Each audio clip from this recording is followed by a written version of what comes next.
Selamat siang. Untuk kuliah hari ini, materi akan saya berikan dalam video ya. Jadi supaya lebih mudah karena menggunakan Zoom atau Google Meeting kadang-kadang sinyalnya kurang bagus. Jadi sehingga maaf, sehingga kuliah ini saya rekam bisa saudara-saudara tonton terlebih dahulu sebelum kita berdiskusi nanti di grup WhatsApp. Nah, untuk kuliah hari ini ada 4 hal yang ingin saya sampaikan ya. Yang pertama adalah perbedaan peta kertas, peta digital dan peta SIG, kemudian 3 fungsi sistem informasi geografis ya, singkatannya SIG. Kemudian adalah contoh penggunaan sistem informasi geografis dan terakhir adalah saudara-saudara dapat mampu mendefinisikan apa yang dimaksud dengan sistem informasi geografi. Apa yang dimaksud dengan GIS ya atau Geographic Information System, bahasa Indonesia adalah Sistem Informasi Geografi ya. G itu geografi ya. Geografi tadi minggu lalu sudah kita bahas. Jadi geografi adalah ilmu yang mempelajari tentang hubungan antara manusia maupun aktivitas yang ada di permukaan bumi dengan lokasinya yang ada di permukaan bumi ya. Itu adalah geografi. Nah, data yang tersimpan dalam sistem informasi geografis ya, itu adalah data-data yang menunjukkan tentang posisi yang ada di permukaan bumi. Sehingga bentuknya data geografi ini adalah dalam bentuk peta. Berikutnya adalah contoh peta ya. Sudah bisa lihat di situ ada peta Indonesia ya. Dan juga ada datanya. Kalau di atas saudara lihat ya, tabel, kita bisa menyampaikan informasi itu dengan tabel. Contoh, daerah dataran tinggi itu adalah daerah Jawa, Nusa Tenggara, Sulawesi, Maluku, dan Papua. Luasnya seluas 60 juta hektar. Dataran rendah di Jawa, Pulau Jawa, Nusa Tenggara, Sulawesi, Maluku, dan Papua. Luasnya 29 juta hektar. Dataran tinggi di Sumatera dan Kalimantan, luasnya 45 juta hektar. Dataran rendah di daerah Sumatera dan Kalimantan, luasnya 56 juta hektar. Nah, kalau dari tabel, informasi kita dapatkan, kita tidak dapat mengetahui di mana sebenarnya posisinya ini. Antara Jawa, Nusa Tenggara, Sulawesi, Maluku, Papua, Sumatera, Kalimantan, ini di mana posisinya. Nah, sehingga ketika kita tampilkan informasi tadi yang di tabel itu dalam bentuk peta, gambar peta yang di bawah, nah kita bisa tahu di situ langsung. Berarti Jawa itu posisinya ada di selatan Pulau Kalimantan. Sumatera posisinya ada di sebelah barat Pulau Jawa. Sulawesi berada di antara tengah-tengah antara Kalimantan dan Kepulauan Maluku. Papua berada di paling timur dari Indonesia. Nah, ini adalah informasi geografi. Bagaimana dengan data-datanya yang luas lahan tadi? Di situ juga bisa kita lihat kan. Contoh di Pulau Sumatera ya, yang sebelah barat ya, itu yang dataran tinggi berwarna hijau, dataran rendah berwarna kuning. Jadi kita bisa tahu di situ bahwa luasan dataran tinggi di Pulau Sumatera berada di pesisir barat. Sementara pesisir Sumatera rata-rata adalah daerah dataran rendah. Nah, itu adalah contoh bagaimana informasi geografi ini disampaikan dalam bentuk peta. Nah, sekarang informasinya. Nah, tadi saya sampaikan ya, informasi itu disimpan dalam bentuk peta ya. Nah, dalam sistem informasi geografi, informasi tersebut ada dua bentuk. Yang pertama adalah features, yang kedua adalah atribut. Apa itu atribut? Apa itu features ya? Features adalah objek alam maupun buatan manusia yang ditemukan di permukaan bumi. Jadi objeknya bisa pulau, bisa benua, sungai, laut, jalan, daerah wilayah kota, desa, batas negara. Itu feature, objeknya. Nah, atributnya adalah mendeskripsikan feature itu tadi, berarti mendeskripsikan objeknya tadi. Sebagai contoh ya, Pulau Jawa itu feature, tapi luas Pulau Jawa jumlah penduduk di Pulau Jawa itu adalah atributnya. Untuk lebih bermudah ya. Jadi kembali ke gambar yang tadi ya, peta tadi ya.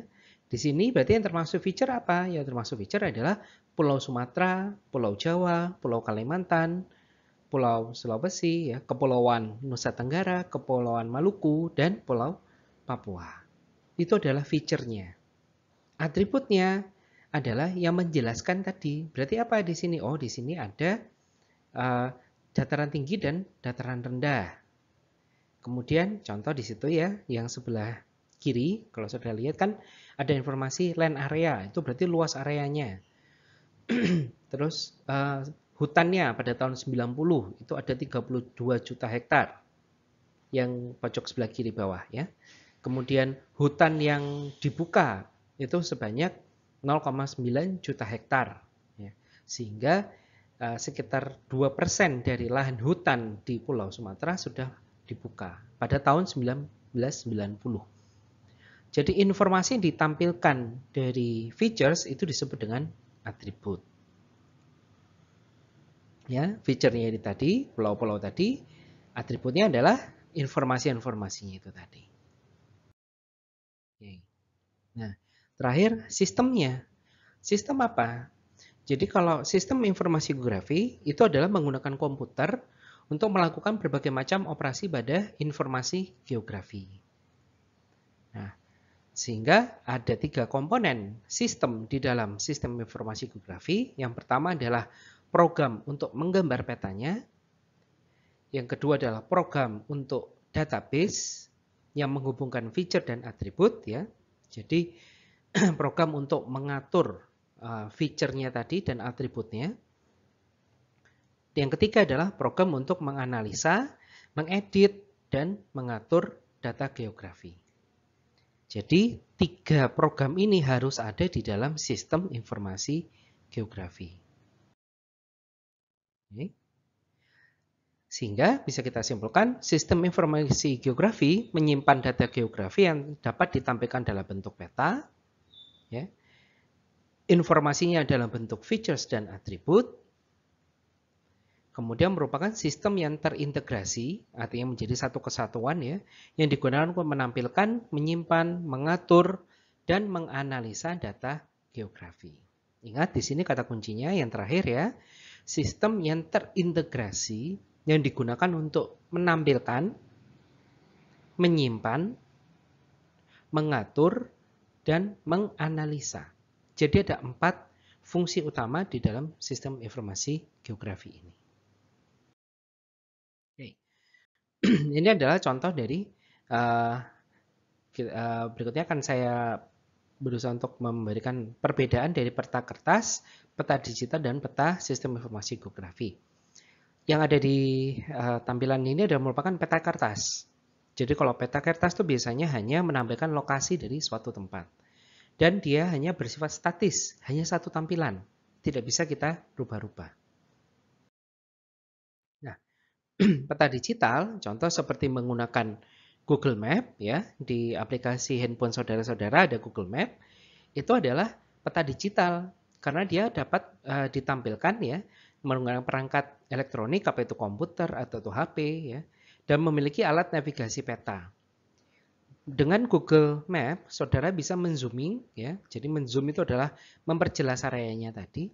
Nah, kalau di peta kertas tadi kan tidak bisa, skalanya tetap sama. Jadi ukurannya seperti itu ya tidak bisa kita rubah.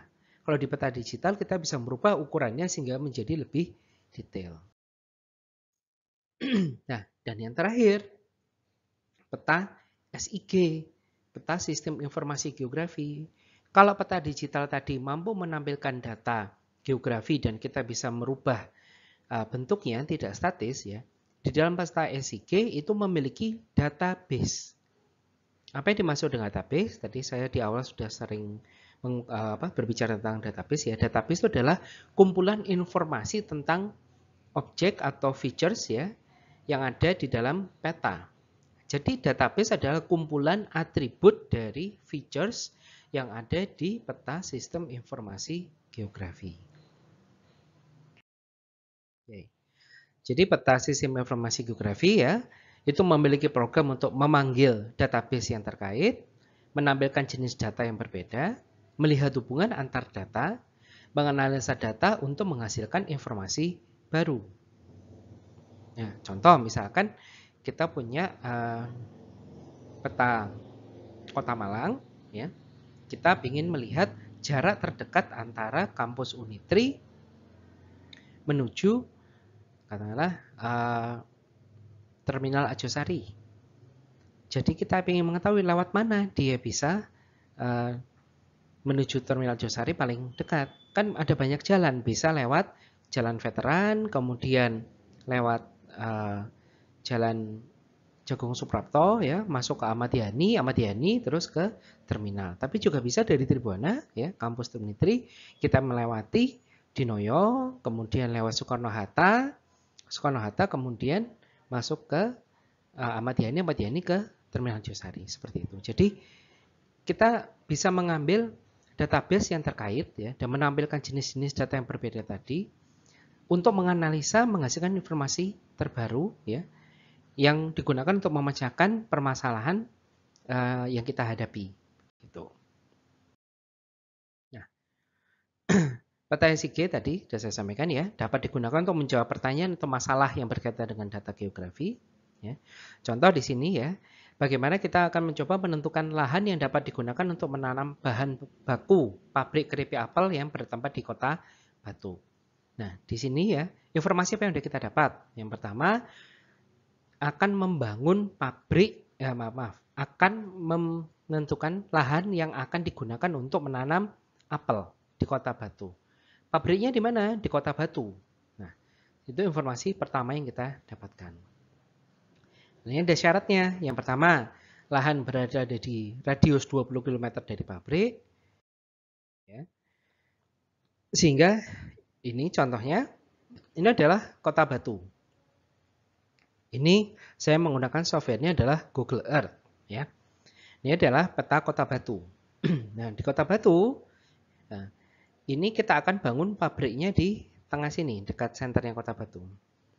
Nah, pabrik keripik apel ini membutuhkan suplai apel yang ada di lahan pertanian Kota Batu. Nah, di sini bisa saudara lihat, yang berwarna putih ini adalah daerah terbangun. Bisa pemukiman, bisa bangunan, bisa ruko, begitu ya. Sehingga daerah-daerah yang berwarna putih ini tidak dapat kita gunakan untuk menanam apel. Kalau begitu menanam apelnya di mana? Adalah di daerah-daerah yang berwarna hijau ini tadi. Nah, kemudian ingat syaratnya tadi, ya, bahwa lahan kebun apelnya harus berada di radius 20 km dari pabrik. Karena kalau dia lebih dari 20 km, biaya untuk mengangkut apel menuju pabrik menjadi lebih mahal. Nah, sehingga dari radius 20 km ini, ya, kita dapatkan, oh, kalau begitu daerah pertanian mana yang masih bisa kita gunakan tanam apel? Apakah daerah sini yang pada selatan? Tidak mungkin. Karena daerah selatannya pabrik sudah banyak pemukiman. Yang mungkin adalah daerah utara, daerah-daerah yang berwarna hijau itu. Nah, sehingga didapatkan daerah inilah yang dapat digunakan untuk menanam apel yang dapat mensuplai apel ke pabrik. Seperti itu. Nah, itu adalah salah satu contoh penggunaan sederhana dari sistem informasi geografi untuk memecahkan masalah yang kita hadapi. Berikutnya saya akan bicara tentang fungsi di dalam sistem informasi geografi. Ya. Ada 3 fungsi utama, yaitu visualisasi, pengaturan data geografi, dan analisis data geografi. Visualisasi berarti adalah menampilkan. Nah, di Google Earth, saudara-saudara bisa melihat peta suatu daerah, ya. Kemudian kalau saudara centang atau aktifkan opsi foto di sini, maka saudara bisa melihat foto-foto yang ada di daerah tersebut. Sehingga sebagai contoh di sini, ini adalah peta di New Zealand, ya, Selandia Baru. Saudara-saudara belum pernah ke sana, tapi dengan sistem informasi geografi ini menggunakan Google Earth, saudara bisa melihat kira-kira seperti apa sih di sana. Ternyata ada fotonya di sini. Oh, ini adalah foto matahari terbenam di taman, ya, yang ada di Selandia Baru. Nah, seperti itu adalah fungsi visualisasi. Fungsi pengaturan datanya itu adalah memungkinkan pengguna sistem informasi geografi untuk mengatur data. Mengatur datanya yang bagaimana? Yaitu adalah merubah, menambahkan, dan menghapus ya. Sehingga data geografi yang ditampilkan selalu update. Nah, menggunakan program yang ada di dalam sistem informasi geografi untuk mengolah data ini adalah sebagai alat untuk mencari solusi dari suatu permasalahan dan pengambilan keputusan. Sekali lagi saya berikan contoh di sini ya. Menentukan area yang dibangun asrama dari Unitri. Ya. Syaratnya apa? Dalam radius 500 meter, ya, bukan pemukiman penduduk dan ada akses jalan. Oke, kembali lagi di sini kita lihat ya. Mana kampus Unitri? Nah, ini kampus Unitri di sini. Ya. Dan kita akan mencari lahan untuk membangun asrama ya, yang radiusnya 500 meter dari kampus. Tapi bukan pemukiman penduduk, karena kita akan membangun di lahan yang baru. Nah, sehingga ini adalah radiusnya, 500 meter itu adalah seperti ini, ya, dengan pusatnya di kampus Unitri. Nah, ada akses jalannya enggak kira-kira? Nah, itu harus kita perhatikan. Nah, di sini yang berwarna merah-merah ini adalah lahan-lahan yang masih belum dibangun.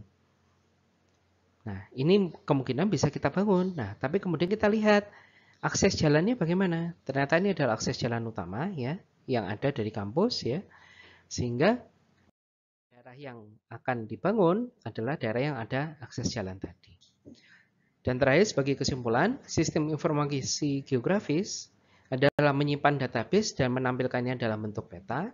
Dia bersifat dinamis dan menyimpan dua jenis data, features dan atribut, serta memiliki 3 fungsi, yaitu adalah visualisasi, pengaturan data, dan analisa geografi yang dilakukan untuk memecahkan masalah dan pengambilan keputusan.